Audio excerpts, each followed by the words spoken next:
سندھ حکومت کا ملازمین کے لیے بڑا اعلان۔ سندھ کے وزیر اعلی مراد نے تنخواہوں میں بڑے اضافے کا اعلان کر دیا۔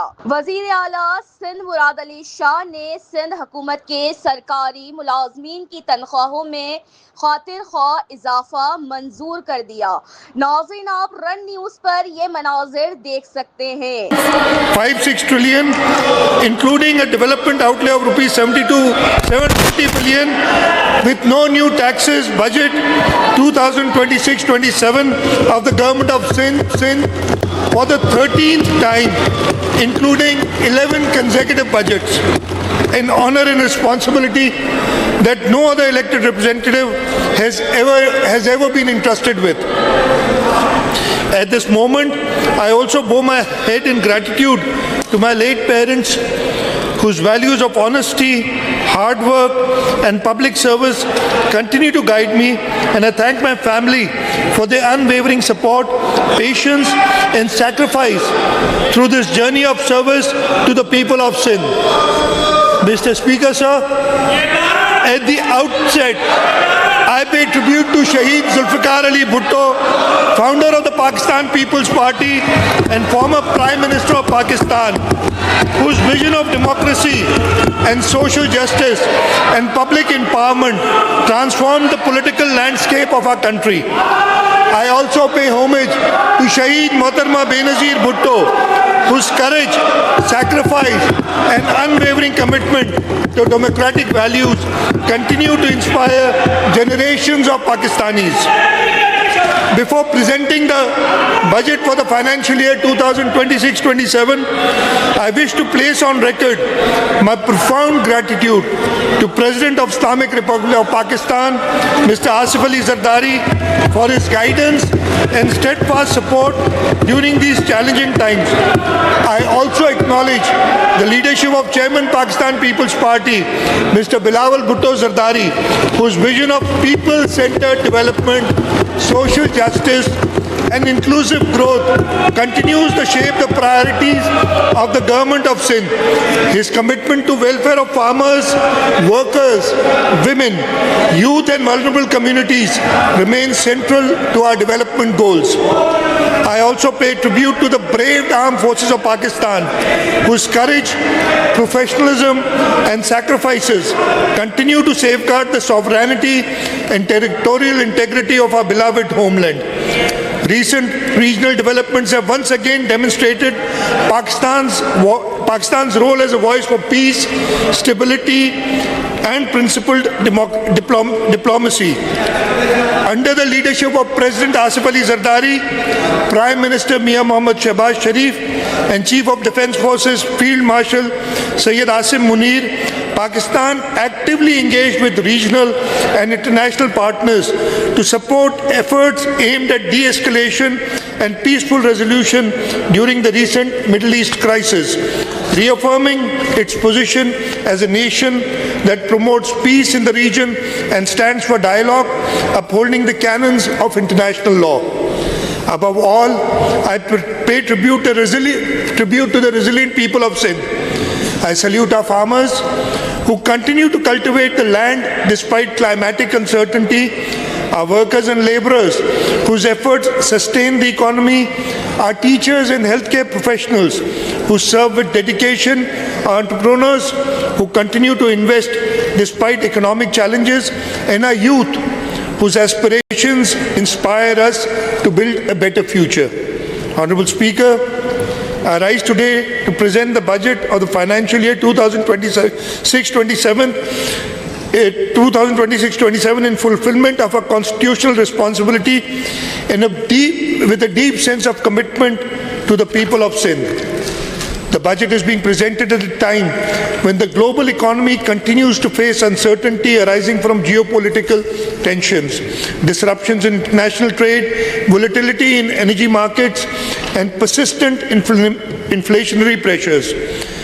According to the International Monetary Fund, global growth is projected at 3.1% in 2026, while global inflation is expected to remain elevated at 4.4%. Despite these challenges, Pakistan's economy demonstrated resilience during financial year 2025-26. National GDP increased from rupees 114 trillion to rupees 127 trillion.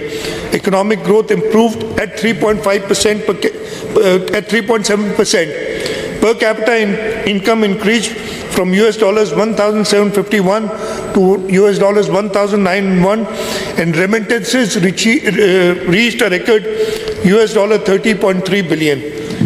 Yet behind these encouraging indicators, ordinary citizens continue to face considerable hardship. Rising living costs, higher energy prices, and inflation placed significant pressure on household budgets.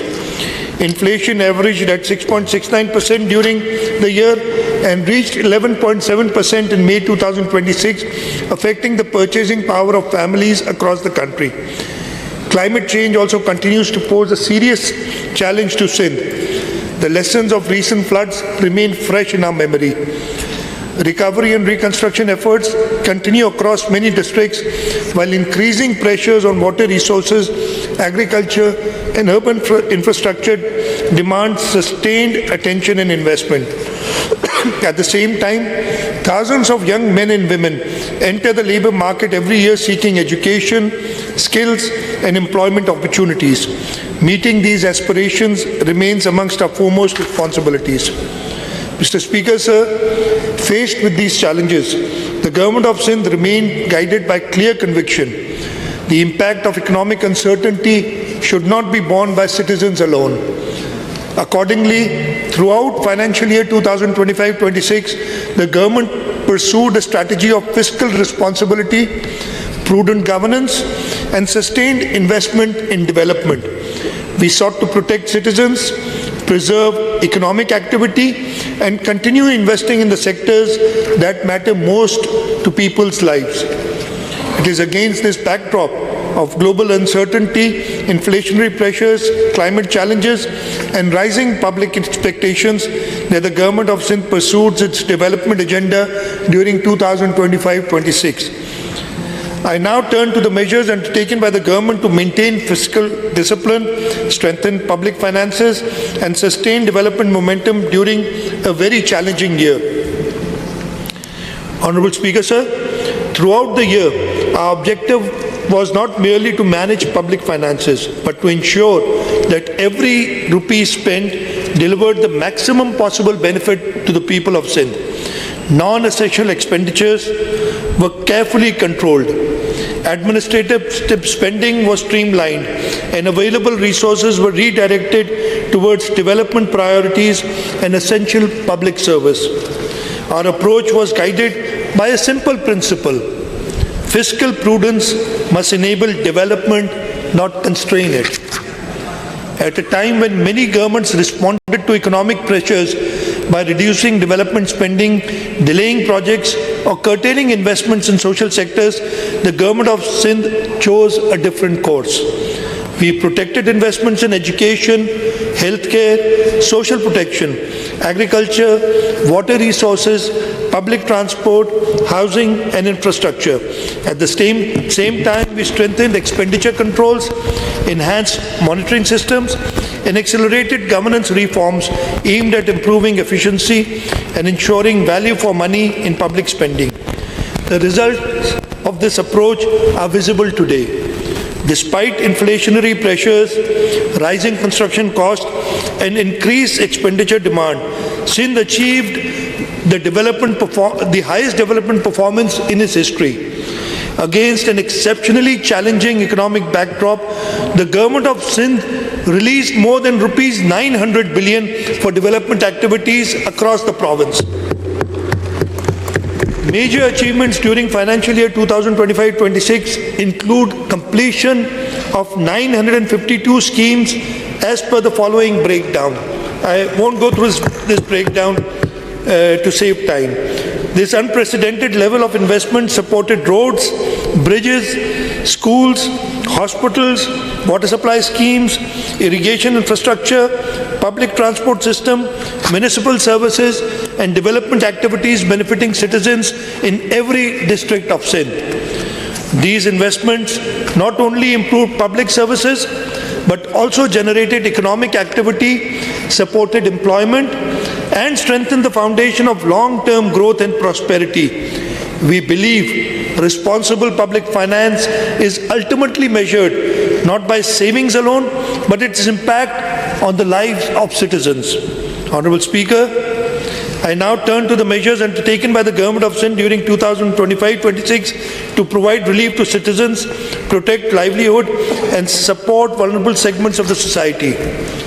Throughout financial year 2025-26, the Government of Sindh implemented a series of targeted interventions aimed at protecting livelihoods, reducing economic hardship, and supporting vulnerable segments of the society. These measures benefited farmers, workers, fishermen, transport users, traders, and households across the province. Honorable Speaker, one of the most tragic incidents during the year was the devastating fire at Gul Plaza, Karachi on 17th of January 2026. This claimed 72 precious lives and affected approximately 1,208 commercial units and businesses. Recognizing both the human tragedy and the economic devastation suffered by hundreds of families and traders, the government approved one of the largest relief and rehabilitation packages ever extended for a commercial disaster in Sindh. A comprehensive package of rupees 8.45 billion was announced, comprising compensation for bereaved families, direct financial assistance to affected shopkeepers, and compensation for inventory and business losses.